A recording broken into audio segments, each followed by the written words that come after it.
we have to talk about the Roomba 2.0 and friends. Do I think it's a coincidence that Ineffa's release coincided with China's humanoid robot advertisements on social media? Maybe. I don't know. But we're going to talk about her. We're going to talk about Citlali, the 4-star characters, and the weapons. So let's boogie. All right, so we're starting with Ineffa. Just going to go over a quick overview from the wiki page. So Electro Polearm sub DPS and talents. Normal attacks, don't worry about it. Skill, she does a little bit of damage and makes a shield based on her attack. Burst, she does a souped up Android 16 rocket punch.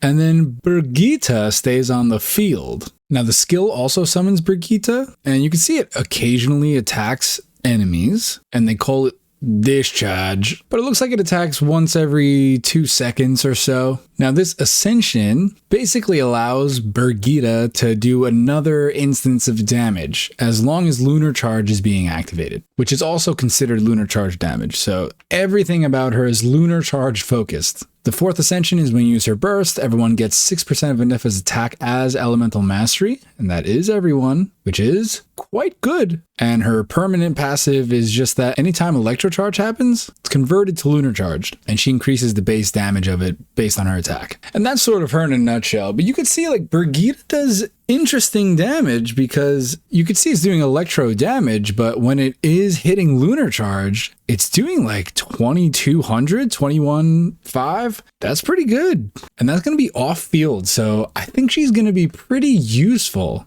Obviously, she's not out just yet, at least on the US server, but we'll have to wait and see what people think. My estimation is that this is going to be really the main part of her kit, and it's going to do a lot of damage and everyone's going to love it. And she's kind of going to be just the Emily of Electro instead of Dendro and Burning. So we'll see. Pop quiz. What's the main reason Lunar Charged is different from Electro Charged?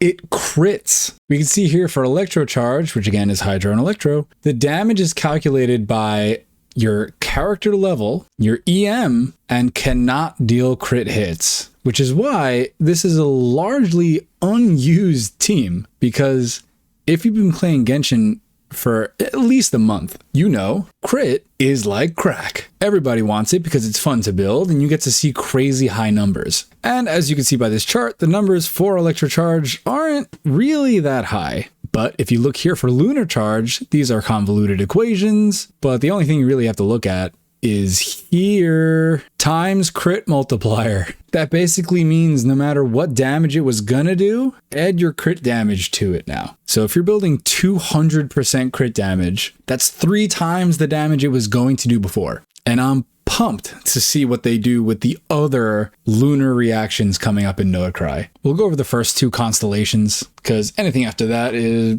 you're a whale. You're gonna get it anyway.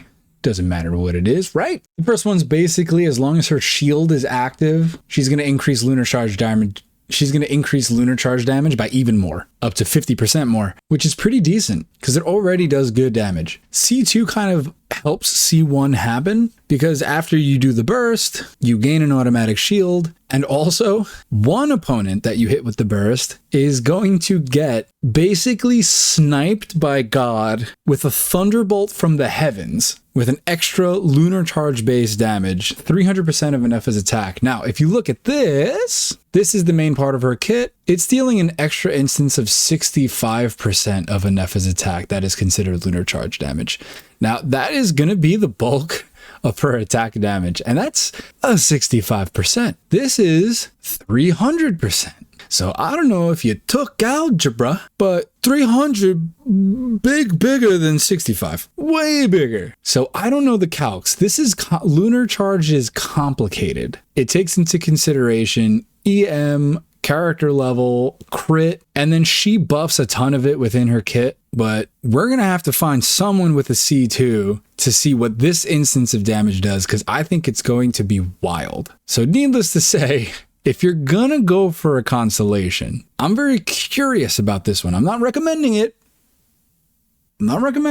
but I'm curious. Now, as far as characters she's going to be playable with, obviously she's electro charge based, so she's going to be paired off with hydro and electro characters mostly. You could probably squeak in some animo characters because a lot of them synergize well with elemental mastery, and also you can swirl a bunch of these and trigger more lunar charged while you're going through the rotation. And if it's being swirled, since they do scale with EM, they're already kind of built to do the damage anyway. So generally every hydro will work decently with her. But a couple of standouts are going to be Farina, obviously, because everyone likes her. Ayato, if you build him full EM. Xingqiu, because you could trigger it a lot more. His hydro application is fantastic. Yelan for the same reason, and maybe even Nuvolette because he's Nuvolette. Same deal for Electro. As long as you have some hydro character, you can throw one of these in there and it'll probably be fine. Sino built for EM, which he already has a little bit in his kit, so maybe that'll be something. Can we please revive this guy, please? Pretty please. If they're an on-fielder, you're gonna want to build them EM. That's the main point. Fischl's gonna be good. She triggers Electro pretty quickly. Ian-san is gonna be okay. And this is more of an EM-based team, so her attack buff isn't going to be super optimized here. Sethos could be decent. He's already kind of built for EM, as long as you do his normal attack burst style instead of his charge attack style. And then for Animo, Aoife's going to be pretty good. Kazuha is going to be good. Sucrose is going to be good. Anyone you would normally build for swirl damage, maybe even Sayu. Next, we have Citlali, the granny, aka Ukumbuko. Normal attacks. Nothing. Her skill creates a shield based on her EM. It gives her Night Soul points. And with enough Night Soul points, this little guy goes fucking hammer time and creates a whirlpool of ghosts to attack people really every second. Her burst pretty much does some damage, marks up to 3 opponents to do a little more damage, and restores some Night Soul points. And it's kind of cute. Look at it. Now, her Ascension passive is really why people use her. When you trigger Frozen or Melt, she lowers Hydro and Pyro resistances of the opponent by 20%. Quite good. Her 4th Ascension passive increases her skills damage by a little bit, and her burst by a decent amount of bit. That's not a phrase. And again, we'll go over C1 and C2 for the dolphins out there. C1, basically, after you use her skill, your on-fielder gets 10 buffed hits based off 200% of Citlali's elemental mastery. But if you trigger Frozen or Melt when you're doing those hits, you gain extra buffed hits. 3 per Frozen or Melt, but that can only happen once every 8 seconds. And considering the skill duration is 20 seconds, you'd be able to get 2 extra instances of this, so 6 extra hits. So you're looking at 16 total buffed hits. And 200% of her elemental mastery is pretty good. If you build her max EM, that's an extra 2,000 base damage that you're adding to these hits. And the resistances and the crits are all added on top of that. C2, she gets a little more EM, and then whoever's shielded gets 250 EM. And also, the 20% Pyro and Hydro resistance decrease to enemies from her passive is now increased by an extra 20% for 40% decrease resistances to both of these, which now we're talking. So honestly, this is kind of crazy. 250 EM for the active character, an additional 20% resistance decrease is kind of nuts. So it's going to be the same suggestion for Citlali as it is for Ineffa, which is C2's going to be the good one. Pop quiz. What 2 elements does Citlali enhance on the team?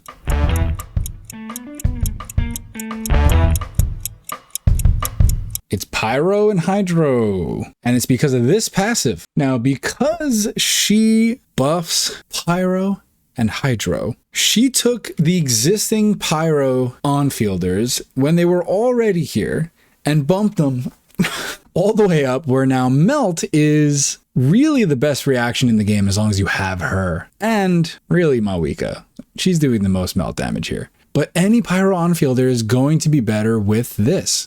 Arlecchino got a huge buff from her. Synergizing with Bennett is crazy. Diluc, for sure. Gaming, definitely. Hu Tao, of course. Klee, Linny, yaha. Mawika, absolutely. Pyro Traveler, yep. Yanfei, yep. Yoimiya, yep. Really, it's like everyone except for Chevreuse because you want to play her with Electro peeps. Now, technically, Hydro is also buffed by her, but not as much as Pyro. Now, her stipulation is you have to trigger Frozen or Melt, right? Frozen is technically considered part of that, which means if you play her with Hydro characters, you'll get her full uptime. So technically, you can play her on freeze teams, where the Hydro character is the damage dealer, such as Ayato, but not really. Farina's going to be a good teammate with her. Candace, if you want to buff the normal attacks of the actual person doing the damage. Mona on TTDS, that's really it. Nouvelette, big surprise. Child, technically. And Xingqiu and Yalan, she'll buff their damage as well. But really, actually, just use her with Pyro characters.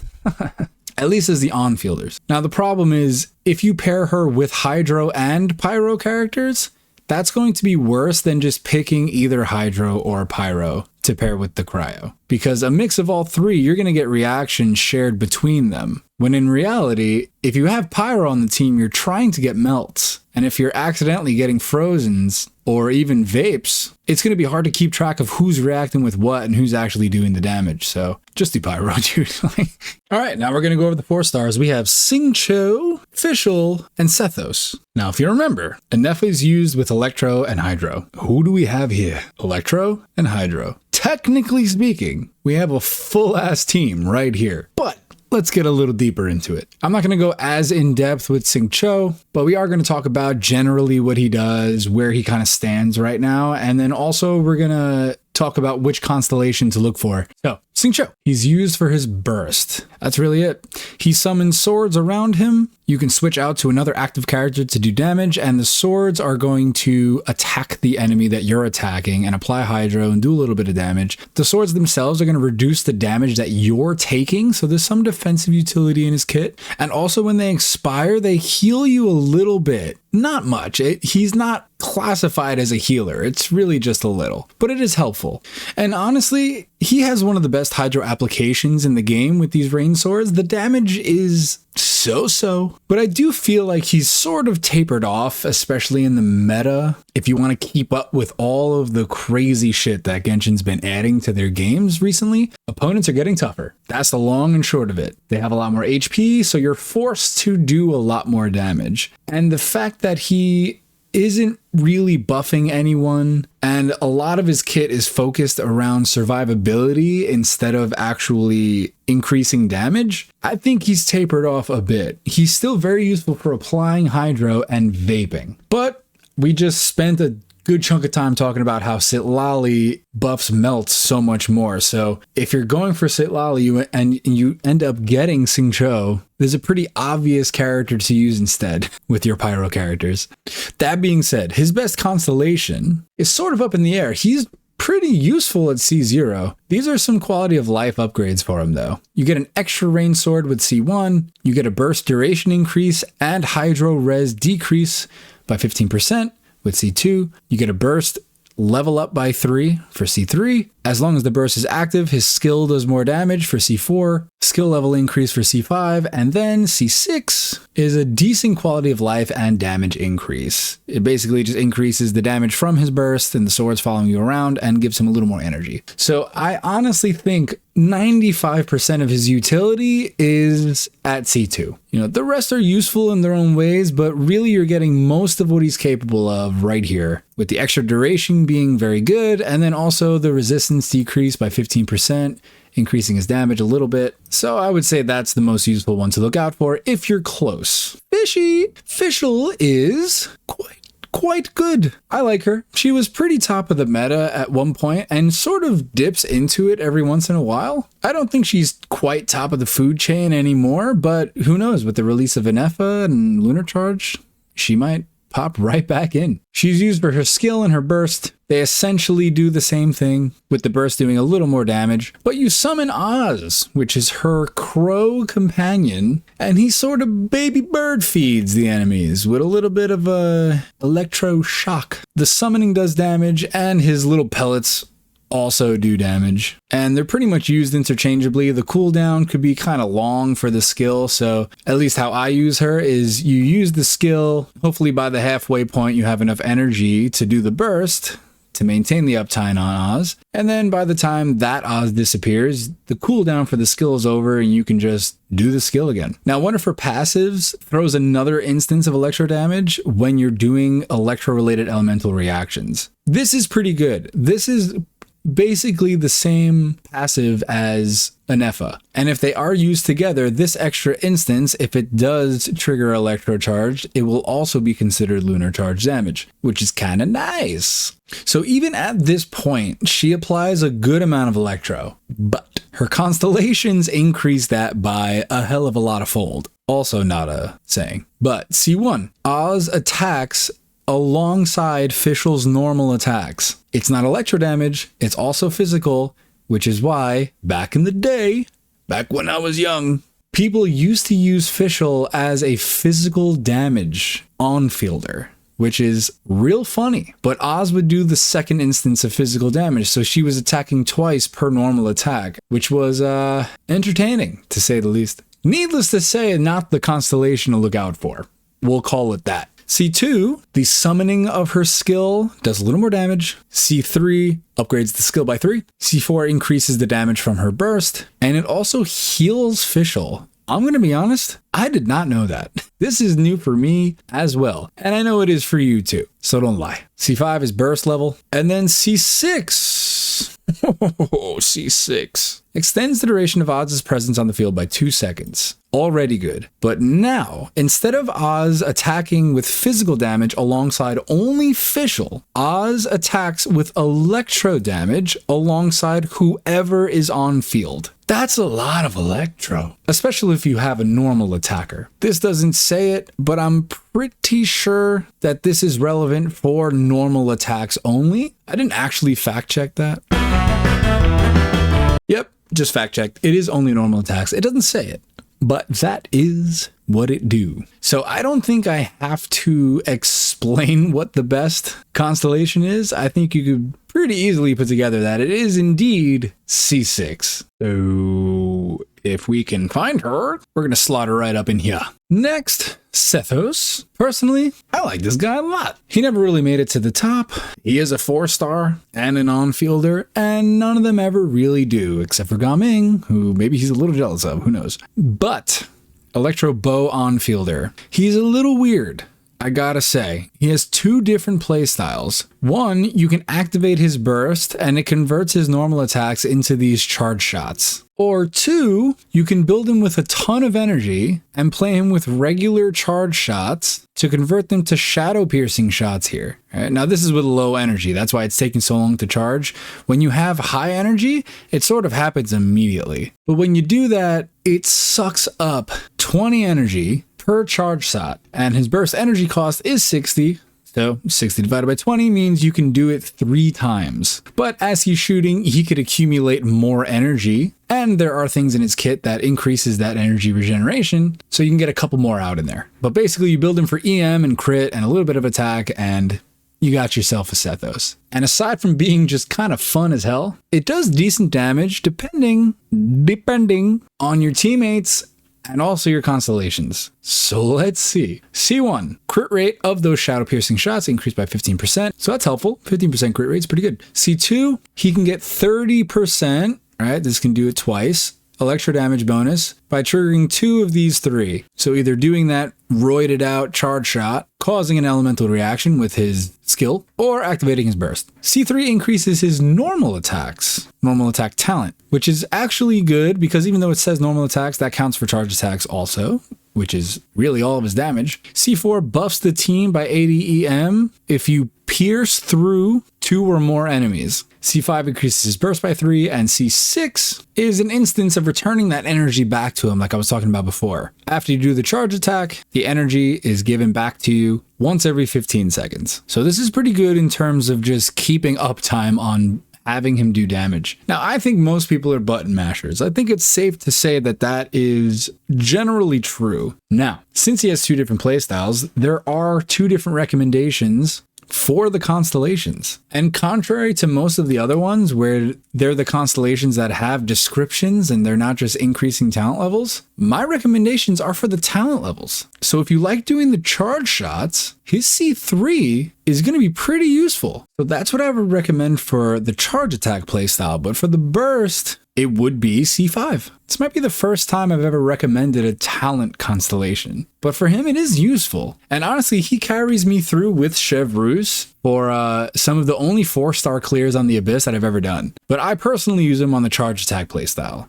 So that's what I'm going to recommend because that's the playstyle I use him for. So C3 there. So these are my recommendations for the 4 stars. If you happen to be close, maybe look out for these.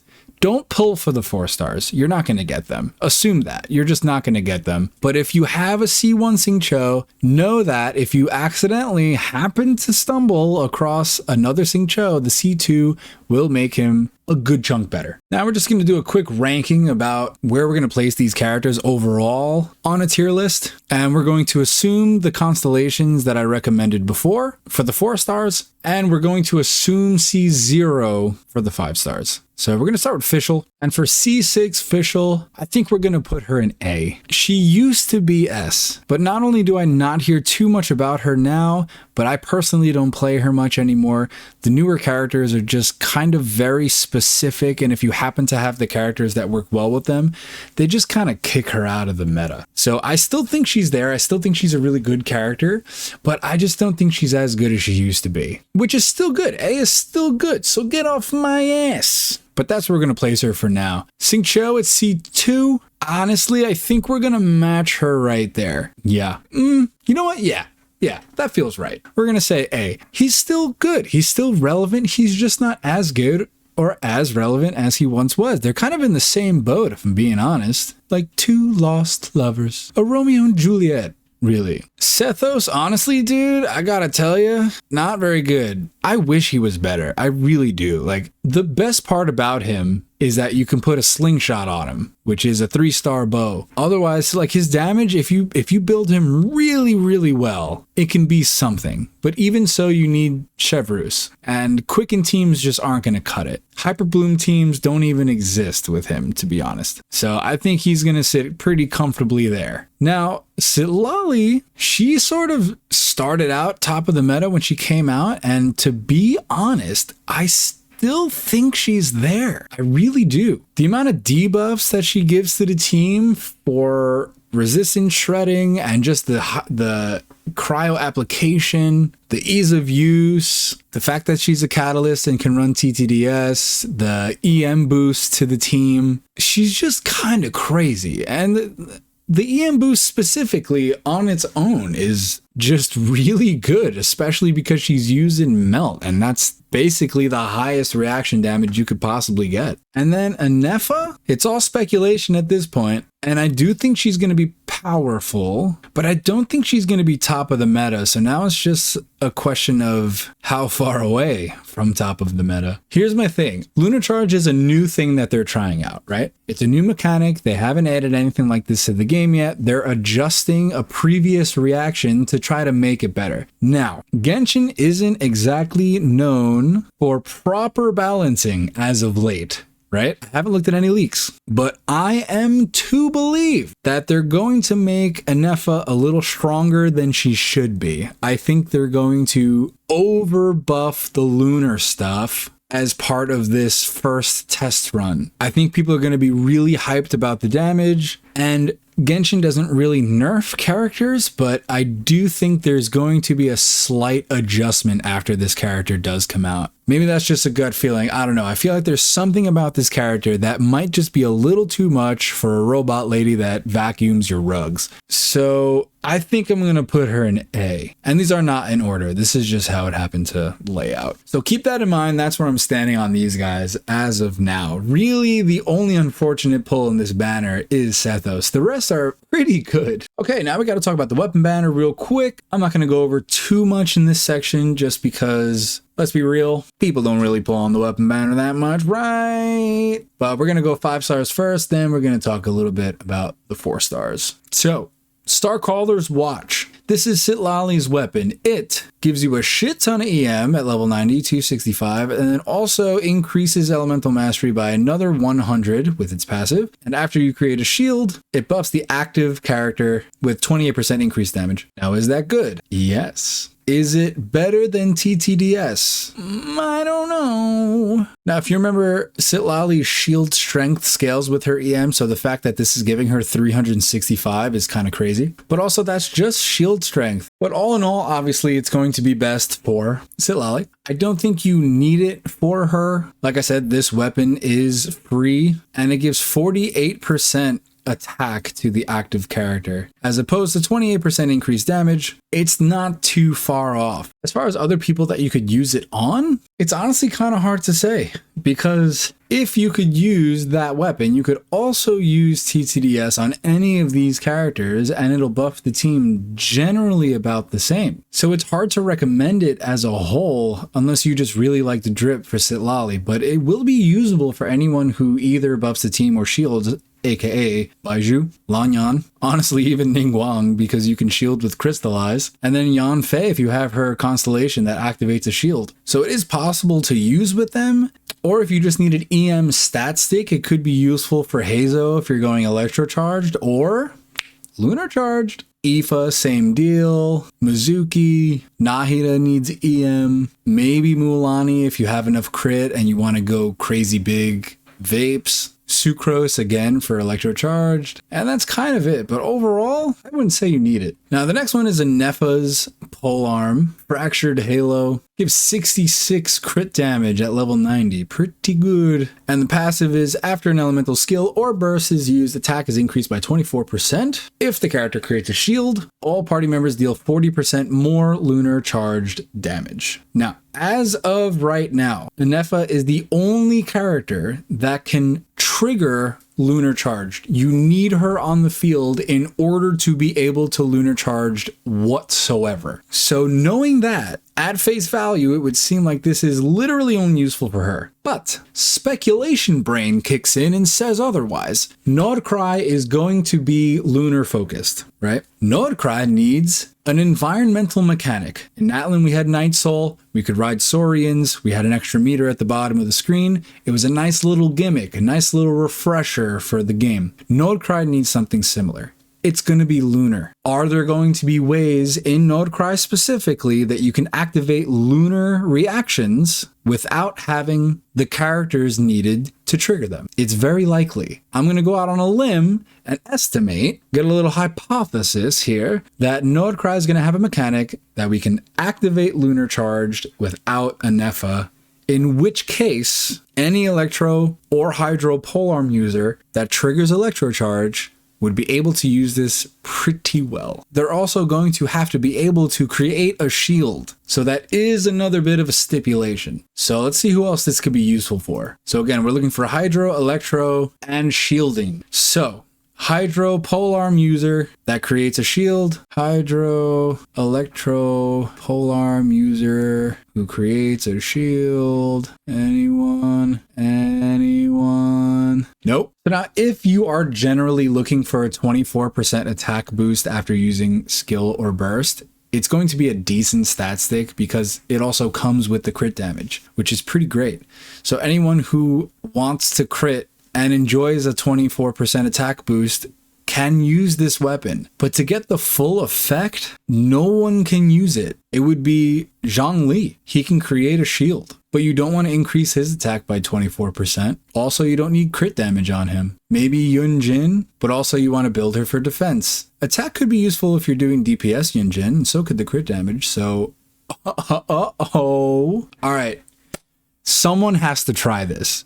DPS, oh my god, please someone try this. DPS Yunjin with Fractured Halo on an electro-charged team where you can probably only use it in Nordcry, so you could trigger Lunar Charge without an Ineffa on the team. I need Yunjin, Xingqiu, Fischl, and Candace.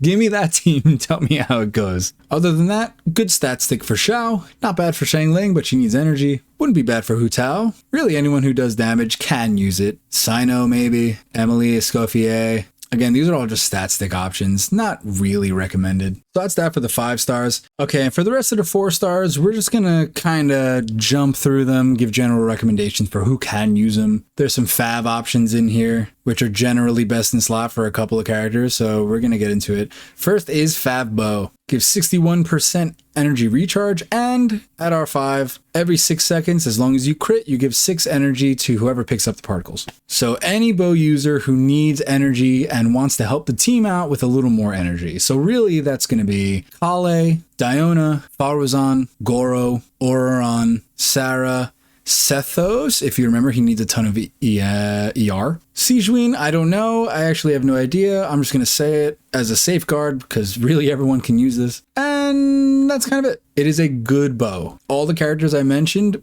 that is the recommended bow to have on them, especially Kale, Auroron, Faruzan. ER is very important for them. All right, next is Sturdy Bone, 27% attack. After you sprint, stamina consumption is decreased by 15%. Holy crap. And also normal attack damage is increased by 16% at R1, 32% at R5, and you're allotted 18 hits before it runs out, and you could redo it every 7 seconds. So honestly, the uptime on this is going to be fine, right? If you're on fielding, which is who you're going to be normal attacking with, you could throw a sprint in there real quick and reactivate it every 7 seconds. Not a big deal. 32% of your attack is where we get a little bit rusty. It's not 32%, it's 32% of your attack. So say you have 3,000 attack, right? You have a decent amount of attack on your on-fielder. 32% of that is 900, just about. So 900 extra base damage with all of the buffs and everything's tacked on top, including crit. So it's not